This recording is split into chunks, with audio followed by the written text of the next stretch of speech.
Hi കൂട്ടുകാരെ. അപ്പോഴും ഞാൻ കുറച്ചായിട്ട് വീഡിയോസുകളൊന്നും ചെയ്യുന്നില്ല. അപ്പോൾ എല്ലാവരും തിരക്കുന്നു, ഞാൻ എവിടെ പോയി, എങ്ങോട്ട് പോയി, എവിടെ പോയി എന്നൊക്കെ തിരക്കുന്നുണ്ട്. അപ്പോൾ ഞാൻ വേറെ എങ്ങും പോയിട്ടില്ല, ഞാൻ ഇവിടെ തന്നെ ഉണ്ട്. കുറച്ച് തിരക്കൊക്കെ ആയ കാരണമാണ് എനിക്കൊന്നും പറ്റാഴിക വന്നത്. അപ്പോൾ ചേച്ചിപ്പണ്ണുണ്ടായിരുന്ന 2 ദിവസം ഞാനത് വീഡിയോ ഇട്ടായിരുന്നു. ചേച്ചിപ്പണ്ണ് ഇന്ന് രാവിലെയാണ് പോയത്. അത് ഞാൻ വീഡിയോ ഇട്ടിട്ടുണ്ടായിരുന്നു. അപ്പോൾ 2 ദിവസം മുമ്പ് നടന്നൊരു കഥയല്ല, സോറി കേട്ടോ. 2 ദിവസം ഞാൻ ഇന്നലെ ഞാൻ മറ്റേ ഇട്ട ഒരു വീഡിയോ, ഈ ചേച്ചി പെണ്ണെ അറിയാവോ, ആർക്കെങ്കിലും അറിയാവുന്നവരുണ്ടോ എന്ന് ചോദിച്ചിട്ട് അപ്പോൾ ഒരുപാട് പേർക്ക് ആ ചേച്ചി പെണ്ണെ അറിയാവുന്ന ആൾക്കാർ എൻ്റെ ഫോളോവേഴ്സിലും ഉണ്ട്, അതുപോലെ തന്നെ എൻ്റെ ഫ്രണ്ട്ഷിപ്പിലും ഉണ്ട്, ചേച്ചിയുടെ കൂട്ടുകാരായിട്ടൊക്കെ ഉള്ള. പക്ഷെ ആ ഒരു വ്യക്തികൾ പോലും വന്നിട്ട് അറിയാമെന്ന് പറയാഞ്ഞതിൽ എനിക്ക് ഭയങ്കര സങ്കടമുണ്ട്. കാരണം അത്രയും ചേച്ചി, എൻ്റെ ചേച്ചി ഉഷ എവിടാ, എൻ്റെ ചേച്ചി എവിടാ, ഉഷ ചേച്ചി എവിടാ എന്നൊക്കെ 24 മണിക്കൂർ വിളിച്ചുകൊണ്ടിരിക്കുന്ന ആൾക്കാർ ഇതിലുണ്ട്. ഞാൻ പേരെടുത്ത് പറയുന്നില്ല അവരുടെ ആരുടെയും.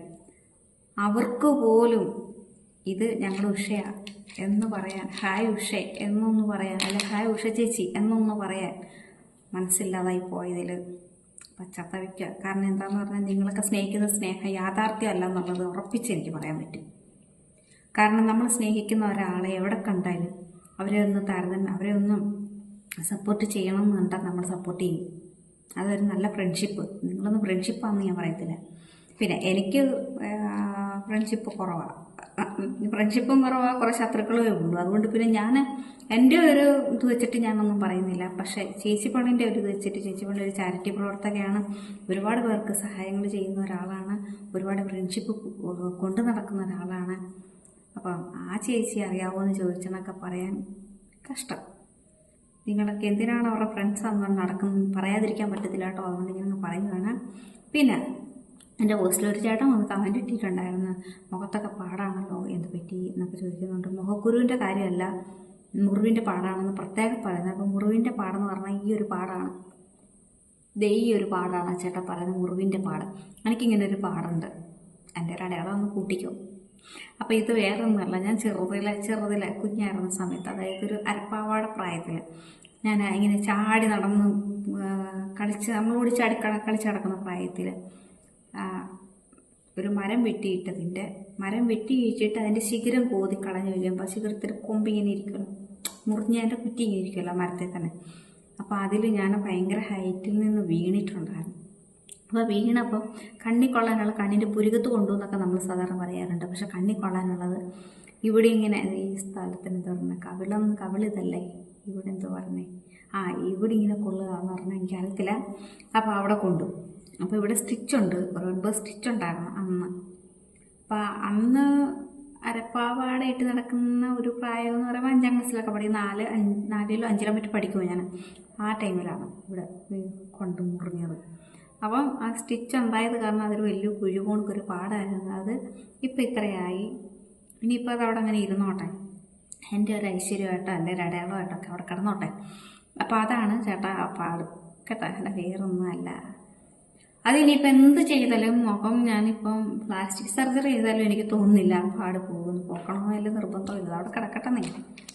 അപ്പോൾ അതാണത്. പിന്നെ കുരുകുരാന്ന് ഈ വെതർ വരുന്ന പോലെ വരുന്നുണ്ട്. അത് എന്തിൻ്റെ വല്ല ഞാൻ പൗഡർ ഉപയോഗിക്കുന്ന ആളല്ല, ക്രീമുകളൊന്നും ഇപ്പോൾ ഉപയോഗിക്കാറില്ല. പക്ഷെ ഇതൊന്നും ഉപയോഗിക്കാതായതിനു ശേഷമാണ് ഇനി ബ്ലഡിൻ്റെ കുഴപ്പമാണോ അതോ ഇനി വല്ല എന്താ പറഞ്ഞ ചൂടിൻ്റെ ആണോ, കാലാവസ്ഥയുടെ അങ്ങനെയാണോ എന്നൊന്നും എനിക്കതിൽ.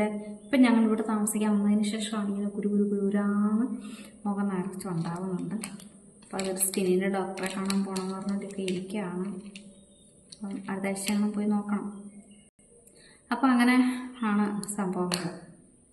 ഞാൻ വെറുതെ ഇങ്ങനെ മടിച്ചിട്ട് അങ്ങനെ വീഡിയോ ഒക്കെ ചെയ്യാൻ ഒരുമാതിരി മടിയൊക്കെ ഇടയ്ക്കിടയ്ക്ക് ഉണ്ടാകുന്നുണ്ട്.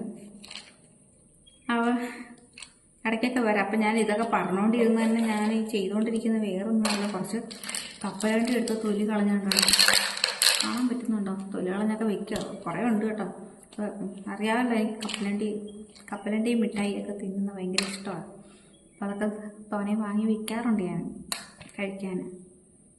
അപ്പോൾ അതിങ്ങനെ ഇതിപ്പോൾ എൻ്റെ ചേച്ചിപ്പണ്ണ് വാങ്ങി തന്നിട്ട് പോയത് എനിക്ക് കേട്ടോ.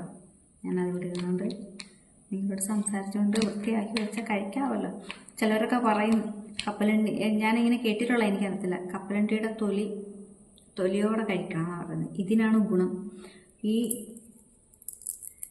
സംഭവത്തിൻ്റെ ഗുണം എന്ന് പറയുന്നത് ഇതിനല്ല എന്ന് പറയുന്നത്, ഇതിനാണ് ഗുണം എന്ന് പറയുന്നത്. അതുകൊണ്ട് ഇത് കളയാതെ കഴിക്കണമെന്ന് ചിലവരൊക്കെ പറഞ്ഞ് ഞാൻ കേട്ടിട്ടുണ്ട്.